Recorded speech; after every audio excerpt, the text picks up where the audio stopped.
Well, it's Friday, June 21st still. Last week's video has probably already come out by the time I'm recording this. We had a heck of a thunderstorm roll through here. It's about 9 p.m. now. You can see this field here beside me is just full of hail. And here I have one of my nicer fields of yellow peas. As you can see, they've been beaten up pretty good. We got quite a bit of hail still on the ground. Seems like it was, probably dime to quarter size some of this stuff. This is about, I don't know, half an hour or so, maybe 45 minutes since it fell. So yeah, not too terribly nice, but as soon as this crop dries out enough and recovers, we will probably come in here and hit this with an ethylene inhibitor, something like a strobilurin fungicide or ATP relief, and we'll get these peas back growing as quick as we can. Well, we're back to June 24th, Monday. It is a beautiful morning out here other than some wind that's already starting to build, so we'll have to see what happens today. There is a risk of thunderstorms this week again, apparently. But I'm out here in a lentil field right now. Let's take a look at what's going on. Overall, lentils in this field are doing pretty good, and we're pretty much right at the end of herbicide staging in these lentils for products like Odyssey or Solo. For the most part, the field is very clean, but we have a miss here. So what you're seeing here is a miss from pre-burn timing where focus was not applied.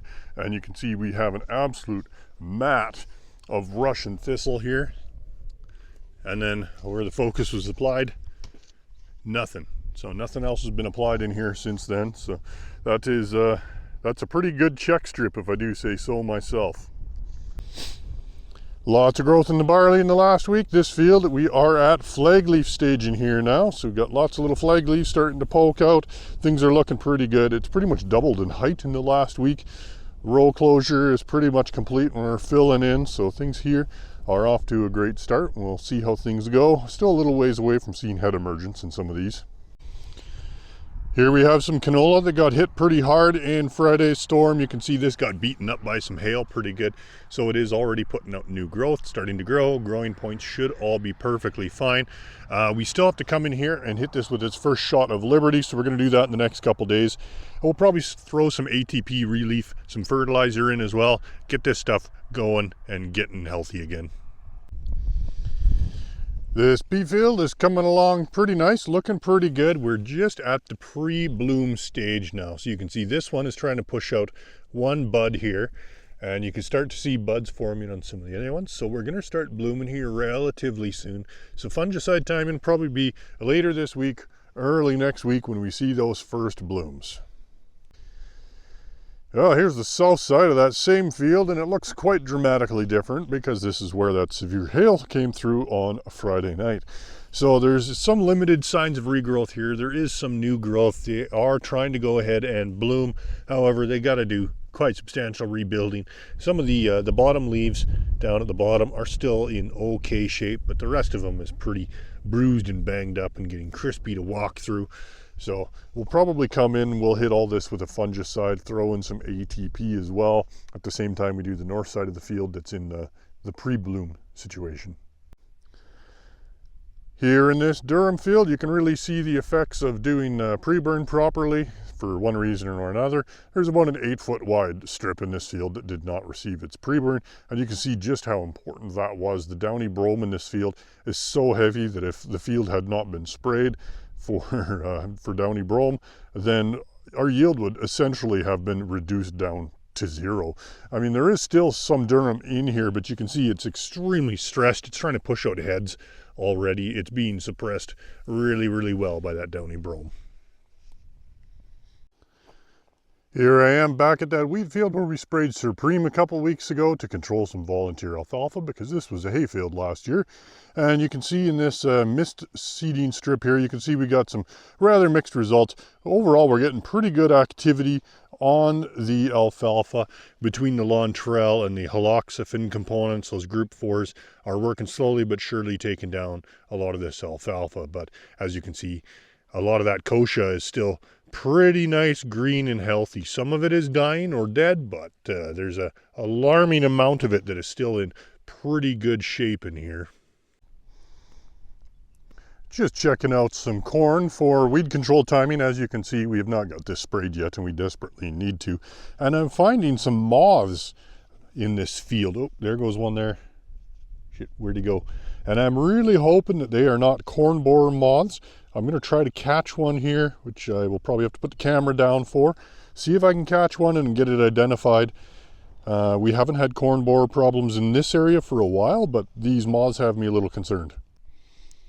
All right, I did manage to get one of these moths captured. He's a little bit mangled and it's a little bit windy here. I'm going to try to get him identified. He certainly does look like the corn borer moths that I can pull pictures of up on my phone, so we'll see what we can figure out.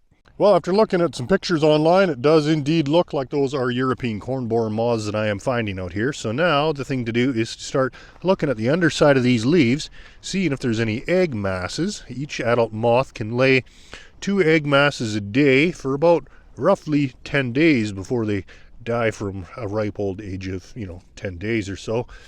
I'm not seeing anything yet, so it's probably, relatively early days here. And because this corn is still so small, the eggs that are getting laid now, the larvae are probably just going to feed within that whorl and then eat into the stem later on. So they probably won't damage the heads themselves, but they could very well damage the stalk and cause lodging later on. It doesn't seem like there's really any thresholds for the adult moths either.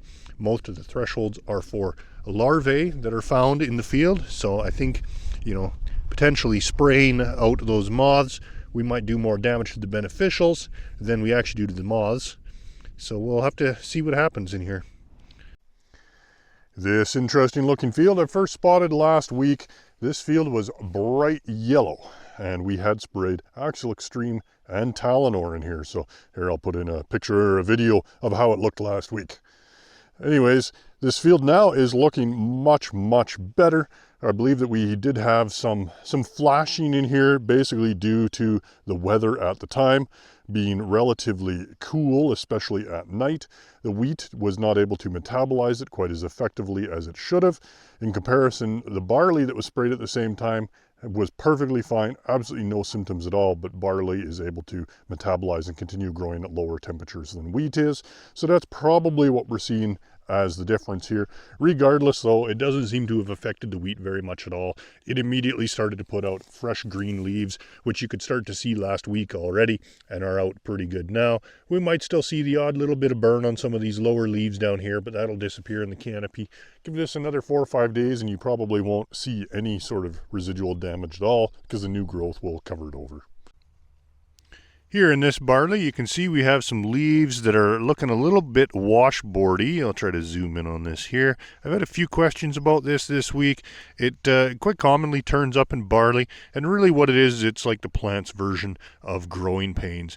When you get cool, cloudy weather, quite often those plants kind of store up energy and, don't do a whole lot of development. And then when you get these beautiful sunny, warm days like today or this week, then the plants grow really, really rapidly. And in this case, it's trying to push this leaf out really, really fast. And it basically just ends up wrinkling it, and it ends up looking like these washboards.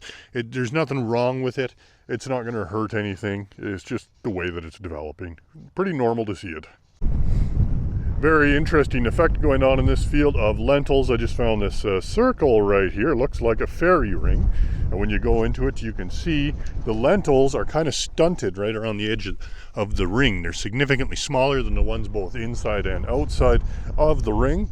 When you stick a shovel in the ground, you can see all this fungal growth down here. This is all Mycosporelia, all underground, fungal hyphae basically. And when you look at the roots of the lentils here, you can see they are not very healthy. They're very brown. Kind of looks like a Phanomyces or Fusarium rot. Definitely not very healthy. So interesting to see. Did have this effect on the same farm last year, a couple different fields. We did have it in lentils. It also showed up in wheat. So interesting. We'll have to keep an eye on it. If I can find some mushrooms that come up in here later, we can probably identify what it is. And here's the same effect showing up in wheat. You can see we got kind of a weird oblong circle here, and then there's another smaller circle right there. I'm sure I'm going to find more as I go. Same thing though, stick your shovel in the ground and it is all full of fungus down below. So really interesting to see. Here we have some flowering canola. This is just starting. It's still a little bit thin, but this canola is going to fill in. This is on irrigation, so I'm not too terribly worried about it. So it is time to come in with the sweep net and start checking for bugs. Let's see how well this works one-handed holding the camera. All right, there's 10 sweeps. We'll shake all the bees out and see what we got in here.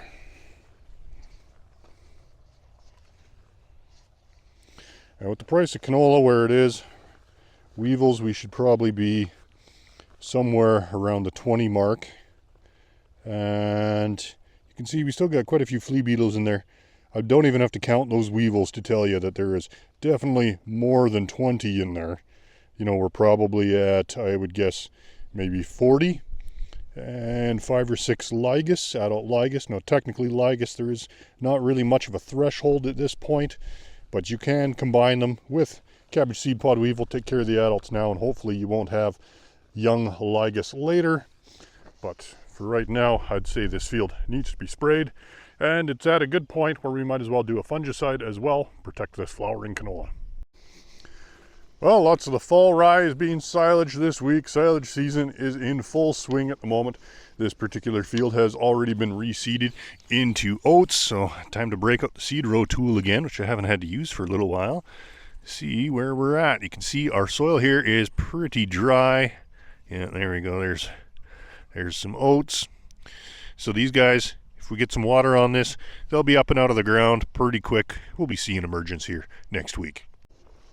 You can also see in this field we have some weedy patches. This is kind of a saline seep in this area here, and there is quite a bit of kochia here. Now if you're going straight into oats, you don't want to use a product like Black Hawk or anything with 2,4-D in it. There actually is a restriction. You shouldn't be planting for 5 to 7 days after an application of Black Hawk if you're putting oats in the ground, but you could go in with something along the lines of DB878 with some glyphosate to help clean up some of these patches. Well, up till now, I hadn't really seen much for leaf disease in barley, but this field has got her bad. You can see we got a pretty good case of splotch going on in this barley here. This is probably the most severe case I've seen this year by far. Don't recall seeing this last week at all when I was in this field. There was just a very low level infection. So I think we're going to have to come in here and hit this here pretty soon. Well, my little canola plots that I sprayed last week all look for the most part about the same. I'm not going to do anything in here this week until we're basically at bolting/fungicide timing for the second application of a lot of these products, except for the one on the far left where we're giving her everything. So it's going to get another dose of everything all mixed together. So we've got quite the dark colored liquid in here between the Phycoterra and the humic acids and everything else, but we're going to give her a shot, and I'm going to continue doing this every week.